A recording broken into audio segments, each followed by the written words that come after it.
Welcome back to the channel. This video is the second part of looking at Apple's productivity system. And of course, here we're going to look at what are the benefits for you or things that you could apply to your daily routine, and of course, things that you need to adjust. I'm sure you're already really curious and ready to rumble. So let's start with the very first point of things that could be beneficial for you to try out. Numero uno, of course, I forgot one thing, so that you feel unstoppable. But okay, let's start right away with point number one, ruthlessly eliminate distractions. For example, try cutting low-value tasks, reducing commitments, saying no more often, because focus is a skill. And of course, what means saying no? It doesn't mean that you say no right away. If somebody comes to you with a different task, think about it in a way that if you say yes to that person, you automatically say no to other of your focus tasks that you have on your plate. It means weighing up those different tasks and see, does it really add value? Is it really a high important task that somebody else asks you or not? If this is the case, that for example the task is not really highly value adding, it just really distracts you from your focus task, in this case you can politely decline and say, thank you so much, I really would love to help you, but right now I have some other important tasks that I need to work on. Maybe try again later. Or for example, if you have 10 items again on your to-do list, look at out of those 10 items, which are the most important ones?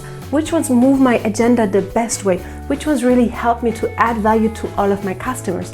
Once you cut them down, then you can really see, okay, I have 10 items, but instead I'm going to focus on all of those free things, because then I can really focus my time, my expertise and my skills on those tasks, so that when I share my output, people are just going to be blown away, because the output that you shared here is really helping them to move ahead with the other projects. Or for example, try to reduce commitments that are, for example, not really necessary, or things that you could automate, for example. Then you don't need to do it manually, but if you automate it, you can still support, but instead you can really focus on the most important items. Then let's look at point number two, which is work in small, high trust groups. And you don't need a big team. You just need the right team. Because I'm sure all of you can relate to it. Sometimes you have to work on this one project at work, and it's just so amazing to work on it. You start working on it, but then you hear, okay, you need to talk to this person, you need to talk to that person, you need to talk to this person, this and that. And by the end, you realize that you need to talk to 100 plus people. And of course, the more people you talk to, the more complicated everything gets. But what we learned from Apple is that they really focus on keeping things very simple. Coming back then to your daily routine, it means that you look at how can I keep things just as simple as possible, and really reduce the kind of people that you talk to when working on your project, and really focus on the most relevant people in that team, so that you can come up with decisions that are still impactful but also helpful for all the other people involved. Point number three, assign clear ownership. Every task should have one owner and not a committee. And that just makes completely sense, right? When you have a team meeting, already ask right away, who takes care of this task? Who should take care of that task? Shall I take care of it, or will you take care of it? And as you really align already when you talk to the different people, it is clear who does what, and you don't need to think afterwards, who is it here? Error. No, really make sure that this one task is completed from one person. Because again, if you have more people, again, it's going to get very confusing and complicated. But what we learned from Apple is to keep things as simple as possible. So make sure you have one person assigned to it. Point number four, prototype instead of debating. Don't argue about ideas, just test them. And that's the cool thing. Instead of just waiting for hours, days, weeks and months to try out an idea, really, when you have an idea, grab that idea. Try to put a plan in motion. See, this is what I would do in order to accomplish that. What do you think? Hey, yes, no? And then as you have the action plan, try it out. And the only thing that you could gain from is, of course, experience. And if you lose, that maybe it doesn't work, it's okay, because you gained experience just setting up that draft, working on that idea. And instead of saying, yeah, actually, I had an idea and I wanted to share it, but yeah, I didn't share it because I was thinking I would take care of it someday in the future. When you have an idea, grab that idea, because that idea can be a door opener for something else to come. If you express your idea and you share it with others, some people might say, yes, that's a good one, let's test it out right away. And as you test it, you can see, okay, it was good, or maybe we need to refine a few more things. Because it's better to raise your voice about an idea instead of just keeping it for yourself and not sharing it with anybody, right? Then let's have a look at point number 5, which is protect your attention. And creative blocks are very important. Try, for example, turning off notifications, creating deep work blocks, reduce meetings, and attention is your most valuable asset. And that just makes completely sense, right? You have your focus time. You really want to make sure you work on a task, and then you have beep, beep, beep, beep, beep, beep, beep, beep, 10 different notifications popping up on the side, and it just distracts you. Oh, I kind of should check this. Or can you believe he or she said that? Blah. No, you really cut off all kind of distractions. If possible, create focus blocks. For example, you need to do an analytical task. Try not to put it between 2 different meetings, because sometimes after a meeting you just need to wind down, and before you're able to work on the analytical task and when you're ready, it's already time for the next meeting. So really make sure that the time you block already matches so that you have enough space, enough capacity in order to execute that specific task. Or reduce meetings. For example, somebody asks you, hey, it would be nice to join that meeting. But ask yourself, coming back again to the 10 different tasks at hand, is this really value adding? Is it important? Is it going to help? Will it move my day? Will it move my projects? I know I shared a lot of questions right now, but I'm sure you get the idea, is that really ask yourself, is this important to join that meeting? If your answer is no, you know the answer. You could say something like, I would love to join, but I have to admit there's something important also that I'm currently working on. Of course, maybe one thing, if your manager asks you, join that meeting, I would rather join, because you never know what's the purpose that your manager asks you. But if you really think the value adding is very low, ask again your manager, is it necessary that I join? Or what is the purpose for me to join that meeting? Point number 6, build a culture of craftsmanship. Whether you're writing, designing, coding, or creating, care about the details. And it's something very beautiful, because craftsmanship is a skill, really a skill that you develop over time. As you work on one different project, for example, if you're writing, really look how it is, how does it feel, and then care about the details. If one word maybe doesn't fit, okay, scratch it and replace it with something else.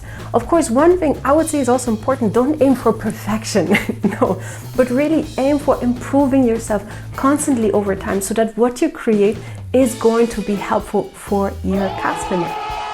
Okay, now we looked at the points that you could apply to your daily routine, and now it gets interesting, right? Because we're going to look at what are the things that you need to adjust before trying out anything else, because you're not Apple, you're not working on developing iPhones. No, you have your own identity, and of course your routine should match your identity or the future self that you want to create. Adjustment number 1, know your mission. Apple's system works because it aligns with their identity. Your system must align with yours, because if you just adapt somebody else and you try to imitate it, at some point people are wondering, is this really you? I thought you were always about creativity and joyfulness or whatever it is. But so really think about, what is your mission? Because your routine should really support your own mission and not somebody else's. Let me know in the comments also, what kind of routine do you have that supports your mission? I'm very curious to hear. And if you already have thought about that, I'm not curious. Adjustment number 2, avoid extremes. You don't need Apple's level of secrecy. Oh no! All you need to do is just reduce the noise. Because if you reduce it, it helps you to stay focused on your mission, on your goal, instead of being sidetracked, maybe something like this, from all the noise happening around you. And really just look at what works for you. Let's say maybe you really want to share about something you're working on. That's fine. Just think about how you could adjust it. So instead of going in all the details, you could say, I'm currently working on something that just really energizes me, that really fulfills me. I know it's a little bit tricky, but how do you usually handle difficult moments? You see, you can share something that is relevant for you, but you can focus or steer the conversation onto a way that really helps you, instead of sharing all of the workings that you work on and people tell you, you should be doing this, this and that. Instead, you ask for general guidance or kind of general feedback as to how people manage difficult moments, right? Or difficult moments, or moments when it's difficult to find the right answer, even though it's just so exciting to work on. Adjustment number 3, build focus gradually. Start by eliminating one distraction and then another. Because here's the thing, if you just cut out all distraction at once, it works 1 or 2 times. But at the beginning, it just feels like a lot of effort just to cut out all the distractions, because you build this kind of habit over time. That's why I really do it one by one. For example, one of the distractions could be popping up notifications on the side. Turn it off, and already you feel much lighter because you have less distractions. Then you see, okay, this is working. Let's say, for example, I have my focus time. That's good. Set up this focus time and build up the habit to really set up those focus points so that you can really constantly have this in your daily routine and really focus on your specific task. Adjustment number 4, create a culture. Even if it's just you, your habits are your culture. Your standards shape your output. That's something very important, which brings us back again to the mission, because any kind of decision you're taking right now, it defines who you are, it defines your identity. What do I mean specifically? Let's say you want to be a very energetic person. You really want to inspire people to be as energetic as possible. That is amazing. But make sure the actions you're taking also help you be energized. For example, if you notice you're just really tired even though you want to energize people, think about what kind of actions can you do to really energize yourself. Exercise, for example, or watch some more energizing videos for you. It's really up to you, but really look at the things you do, the habits you're having right now, they really shape your culture, your own culture. It also helps you to work on your mission. Okay, now we looked at things that you could apply and things that you need to adjust. And as you can see, Apple's productivity system is focused, it's disciplined and intentional and built for long-term excellence. But the real lesson isn't about copy Apple, no. It's instead about thinking, what kind of systems do you put in place that reflect your mission? What kind of values, what kind of habits do you put in place that really shape your values? And last but not least, what kind of discipline do you put in place to really create the future amazing version of yourself? Then stay tuned for more, because there are more of such videos coming up, be it about athletes, celebrities, CEOs, companies, or countries. Let me know which one you'd like to hear more of. Stay tuned, and of course remember to subscribe to the channel.